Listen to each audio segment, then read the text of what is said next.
continuación algunos de los aspectos relacionados con las posibilidades por las que se han generado este tipo de afección en los niños.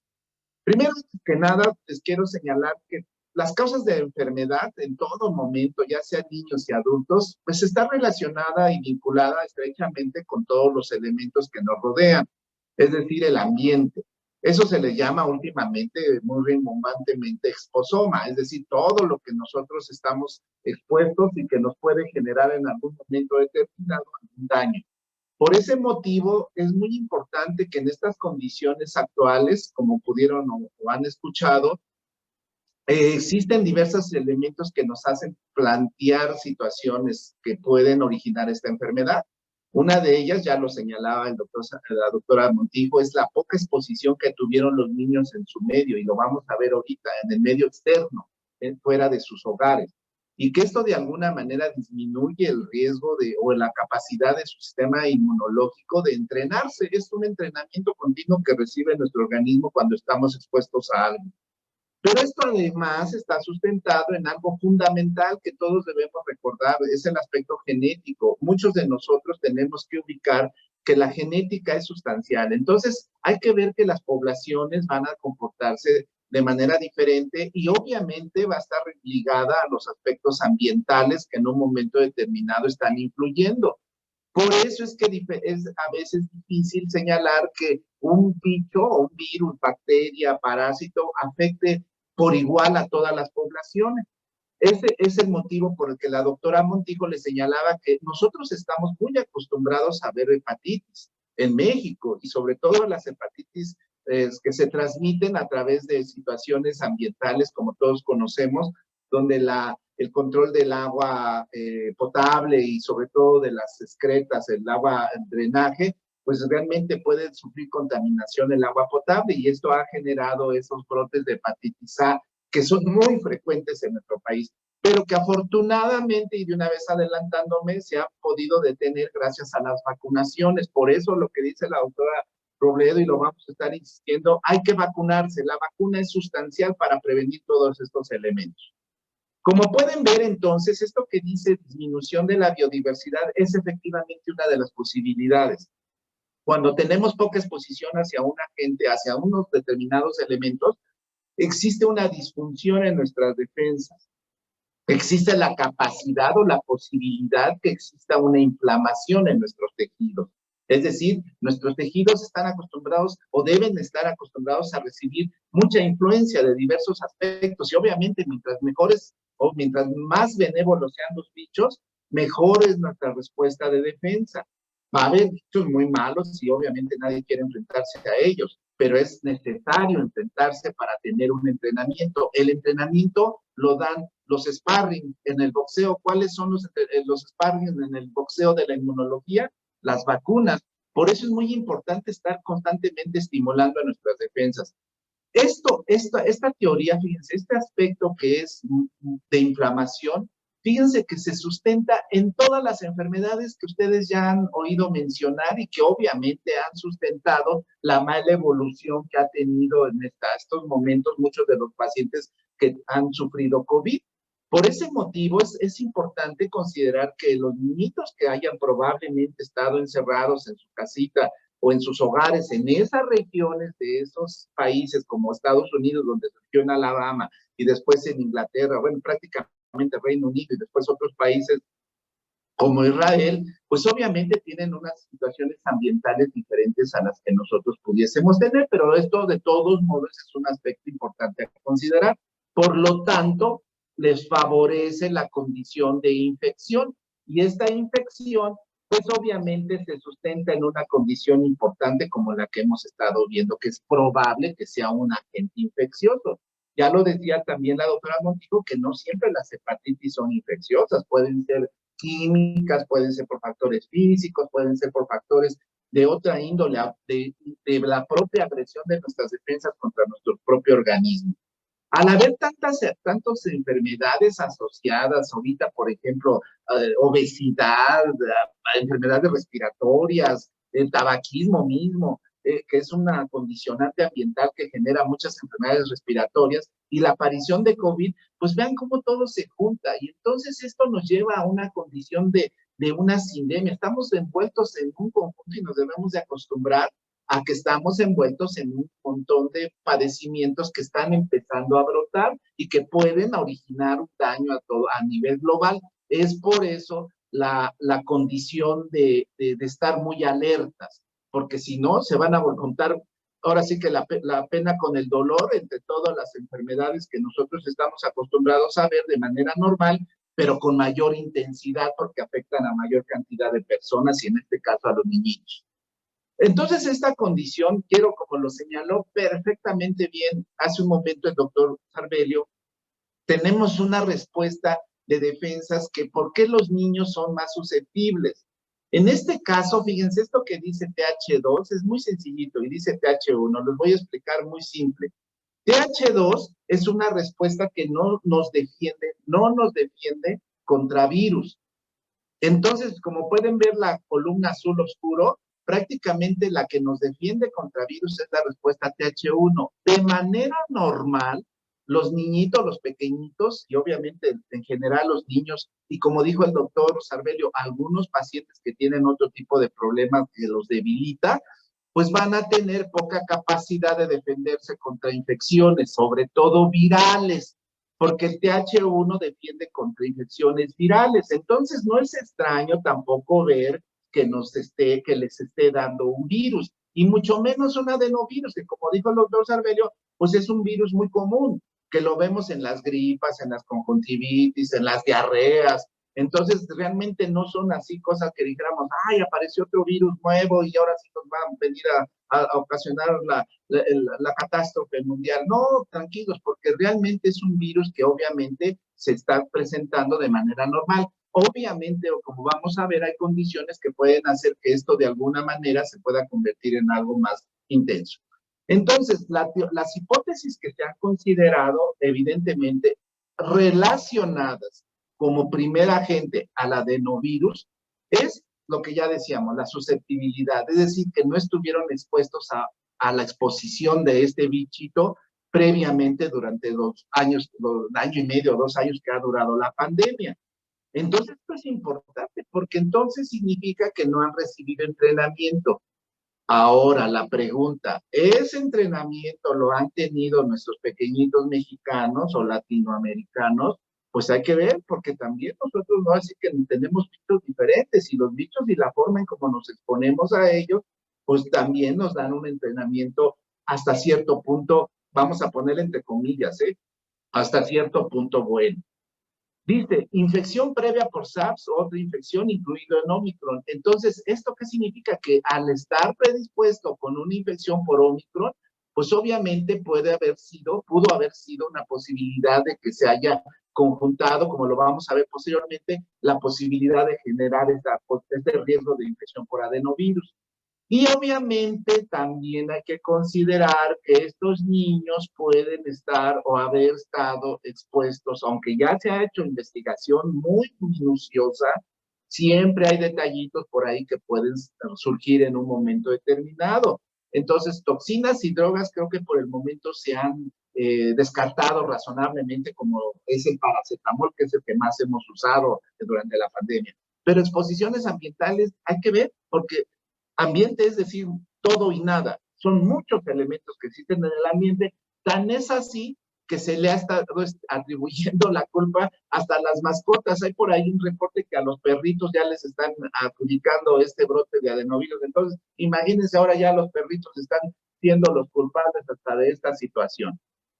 Otra posibilidad es de que el virus haya cambiado. Todos los virus se van modificando con el tiempo. Ya lo decía el doctor Sarbelio, que hay muchas clases de virus, muchos tipos, y a su vez estos se van dividiendo de acuerdo a sus características que van generando de daño a los humanos o a las personas en general.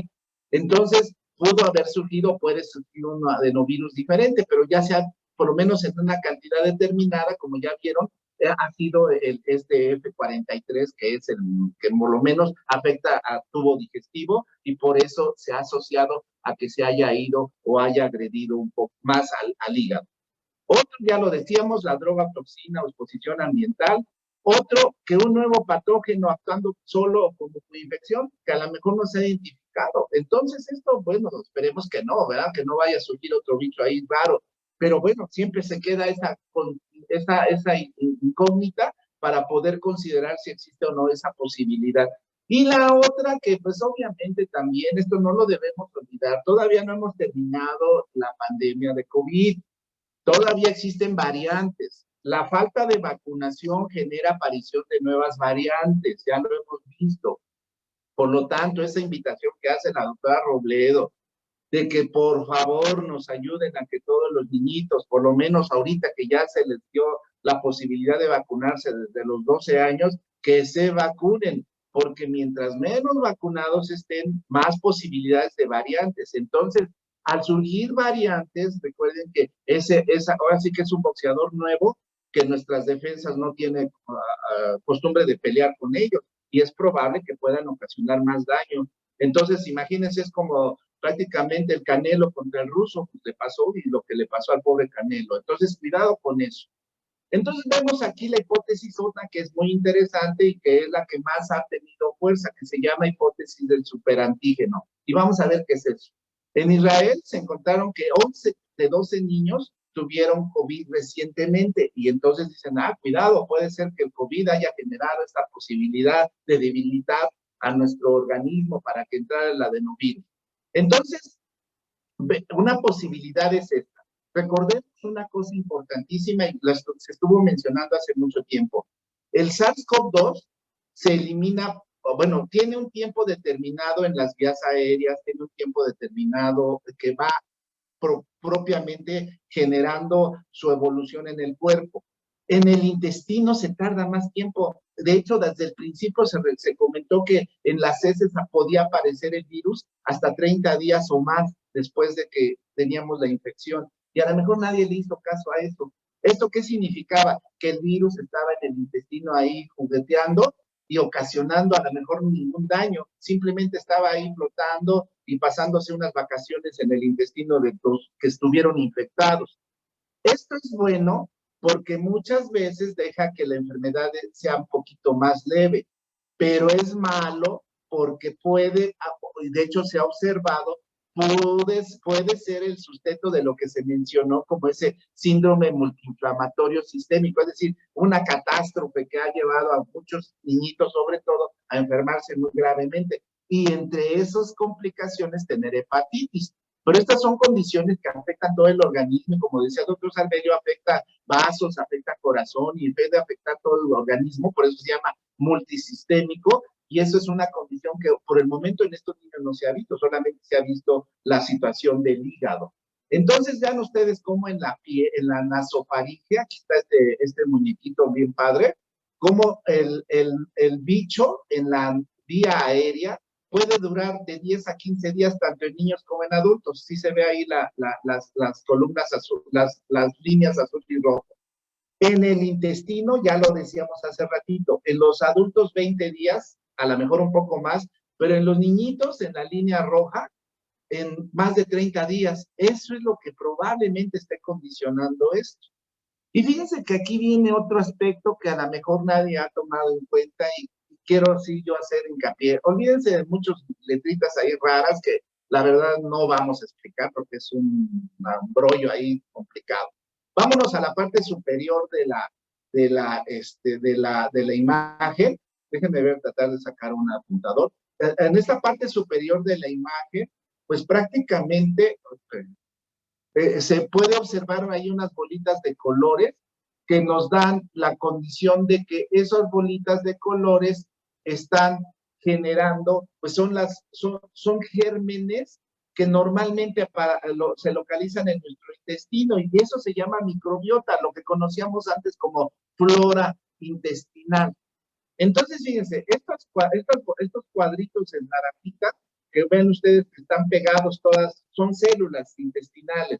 Y como pueden ver, es una barrera, no entra nada, entra lo que le deja nada más entrar. O sea, dan cuenta que es aquí un cadenero de un club social, de un antro, y que no deja entrar a ninguno más que a sus amigos.